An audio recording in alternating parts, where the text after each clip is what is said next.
ನೋಡಿ ಈಗ ಬಾಟಾ ಶೋರೂಮಿಂದ ರಘುಲಾಲ್ಗೆ ಹೋಗೋ ಒಂದು ಅಂಡರ್ ಪಾಸು, ಇನ್ನೊಂದು ಎಕ್ಸಿಬಿಷನಿಂದ ಅರಮನೆಗೆ ಹೋಗೋ ಅಂಡರ್ ಪಾಸು. ಈ ಎರಡು ಅಂಡರ್ ಪಾಸ್ನ ಮಾಡಿ ಕೋಟ್ಯಾಂತರ ರೂಪಾಯಿ ಇನ್ವೆಸ್ಟ್ಮೆಂಟ್ ಮಾಡಿ ಸಾರ್ವಜನಿಕರಿಗೆ ಓಡಾಡೋಕ್ಕೆ ಅನುಕೂಲ ಆಗಲಿ, ರಸ್ತೆ ದಾಟಬಾರ್ದು, ಮಕ್ಕಳು ಮರಿಗಳು ಇದಕ್ಕೆಲ್ಲ ಅನುಕೂಲ ಆಗಲಿ ಅಂತ ಇವ್ರು ಮಾಡಿದವರು ಅದನ್ನು ಒಂದು ಸುಸಜ್ಜಿತವಾಗಿ ಮೇಂಟೈನ್ ಮಾಡಲಿಲ್ಲ. ಒಂದು ಎರಡನೇದು, ಅಲ್ಲಿ ಹೋಗಬೇಕಾದ್ರೆ ಅನೈತಿಕ ಚಟುವಟಿಕೆ ಕ್ಲೋಸ್ ಮಾಡೋರೆ, ಅಲ್ಲೊಂದು CCTV ಹಾಕಿ, ಅಲ್ಲೊಂದು ಸಿಬ್ಬಂದಿ ಹಾಕಿ ಅದನ್ನು ಅಲ್ಲಿ ಓಡಾಡೋಕ್ಕೆ ಮಾಡಿದ್ರೆ ಎಷ್ಟು ಅನುಕೂಲ ಆಯ್ತದೆ. ಈ ಒಂದು ಸಾರ್ವಜನಿಕರ ತೆರಿಗೆ ಹಣನ ಒಂದು ಅಲ್ಲಿ ಇನ್ವೆಸ್ಟ್ಮೆಂಟ್ ಮಾಡಿಬಿಟ್ಟು ಅದನ್ನು ಸದುಪಯೋಗ ಪಡಿಸ್ತೇನೆ ಈಗ ಬೀಗ ಹಾಕು ಮಟ್ಟಕ್ಕೆ ಬಂದಿದೆ. ಈ ಕಾರ್ಪೊರೇಷನ್ ಅವರು ಏನು ಮಾಡ್ತಾವ್ರೆ? ಅವರು ಅಧಿಕಾರಿಗಳ ಕರ್ತವ್ಯ ಏನು, ಅದನ್ನು ಒಂದು ಉಪಯೋಗ ಆಗುವಂತೆ ಅದನ್ನು ಜನರಲ್ಲಿ ಜಾಗೃತಿ ಮೂಡಿಸಿ ಅದನ್ನು ಬಳಕೆ ಆಗುವಂತೆ ಮಾಡುವಂಥ ಕೆಲಸ ಮಾಡ್ದೇ ಬಂಡವಾಳ ಇವ್ರ ಮನೆ ಸ್ವಂತ ಆಸ್ತಿ ಏನಾರು ಆಗ್ಬಿಟ್ಟಿದ್ರೆ ಬಿಟ್ಬಿಡ್ರ?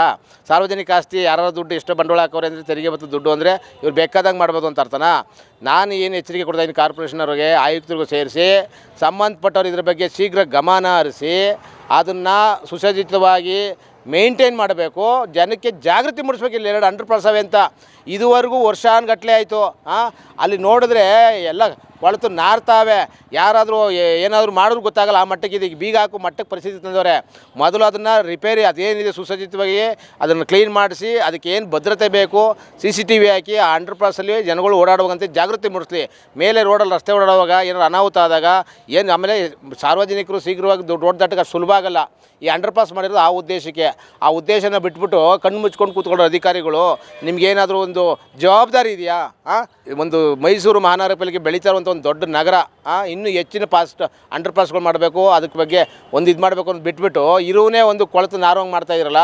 ನಾನು ಎಚ್ಚರಿಕೆಯನ್ನು ಮತ್ತೊಂದೇ ಸರಿ ಕೊಡ್ತೇನೆ ಸಮಾಜ ರಕ್ಷಣಾ ಸೇನೆಯಿಂದ. ಇನ್ನೊಂದು ವಾರದಲ್ಲಿ ಅದ್ರ ಬಗ್ಗೆ ಎಲ್ಲ ಗಮನ ಹರಿಸಿ ಸಂಬಂಧಪಟ್ಟ ಅಧಿಕಾರಿಗೆ ಸೂಚಿಸಿ ಅದನ್ನು ತೆರವು ಮಾಡಿ ಅದು ಏನಿದೆ ಅಲ್ಲೆಲ್ಲ ಕ್ಲೀನ್ ಮಾಡಿ CCTV ಇಟ್ಟು ಜನಗಳು ಓಡಾಡುವಂಗೆ ಉಪಯೋಗ ಮಾಡಿ. ಬಂಡವಾಳ ಹಾಕಿದಿರಿ, ಸರ್ಕಾರದ ದುಡ್ಡು, ಜನರು ತೆರಿಗೆ ಕಟ್ಟೋ ದುಡ್ಡು, ಅದನ್ನು ದುರುಪಯೋಗ ಪಡಿಸ್ಕೊಳ್ಳೋದಲ್ಲ. ಬಂಡವಾಳ ಹಾಕಿ ಕಟ್ಟಿಬಿಡ್ತೀರಾ, ಅದ್ರದ್ದು ಬಳಕೆಗೆ ಯಾಕೆ ನೀವು ಕ್ರಮ ತಗೊಳ್ಳಲ್ಲ? ಏನು ಕಣ್ಣು ಮುಚ್ಚಿ ಕೂತಿದ್ದೀರ ಅಧಿಕಾರಿಗಳು? ಕಮಿಷನರ್ ನಾನು ಈಗ ವಾರ್ನ್ ಮಾಡ್ತಾಯಿದ್ದೀನಿ, ದಯವಿಟ್ಟು ಇದ್ರ ಬಗ್ಗೆ ಕ್ರಮ ತಗೊಳ್ಳಿ.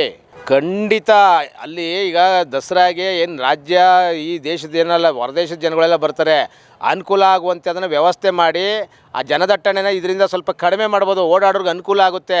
ವಾಹನ ದಟ್ಟಣೆ ತುಂಬ ಇರ್ತದೆ. ಅವಾಗ ಇವರು ಅದನ್ನು ಬಳಸೋಕ್ಕೆ ಅನುಕೂಲ ಮಾಡಿದ್ರೆ ಅದು ಹೆಚ್ಚಿನ ಉಪಯೋಗ ಆಗಿ ದಟ್ಟಣೆಯನ್ನು ಕಾಪಾಡ್ಬೋದು. ಸುರಕ್ಷತೆ ದೃಷ್ಟಿಯಿಂದ ಇದು ಹೆಚ್ಚಿನ ರೀತಿಯಲ್ಲಿ ನೀವು ಹೇಳ್ತಾ ಇರೋದ್ರಲ್ಲಿ ದಸರಾ ಟೈಮಲ್ಲಿ ಅಲ್ಲದೆ ಯಾವಾಗಲೂ ಸರ್ವಕಾಲಿಕವಾಗಿ ಅದನ್ನು ಉಪಯೋಗ ಆಗುವಂತೆ ಮಾಡಬೇಕು.